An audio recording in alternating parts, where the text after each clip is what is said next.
ఈయన దీనుడు. ఈ దీనుడు కొన్ని సమస్యల్లో చిక్కుబడిపోయాడు, కుప్పలాగా కూలిపోయాడు. కానీ గుండెల్లో ఏముంది? దీనత్వం అని. దీనుడు కానీ జీవితం పతనమైపోయింది, అంధకారంలోకి వెళ్ళిపోయాడు. ఆర్థికంగా, ఆరోగ్యపరంగా అన్ని విషయాల్లో అణగారినటువంటి స్థితిలో ఉన్నాడు. కానీ ఈ వ్యక్తిలో ఏముంది? దీనత్వం ఉంది. బైబిల్లో ఏమని రాసిందో తెలుసా?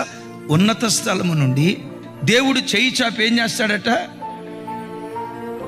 దేవుడు నిన్ను లేవనెత్తితే ఒక చరిత్రకారుడిగా నువ్వు నిలవబడతావు.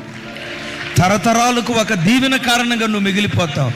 దేవుడు తన బాహుబలతోను చాపితే ప్రజలేమనుకుంటారో తెలుసా? బా, దేవుడు లేవనెత్తిన వాడు ఎంత ఘనపరచబడతాడా. ఒక వ్యక్తిని దేవుడు లేవనెత్తితే ఎంత ఆశ్చర్యకరంగా ఒక వ్యక్తిని చూసే ప్రతి ప్రజకు ఔరా అన్నట్లుగా ఒక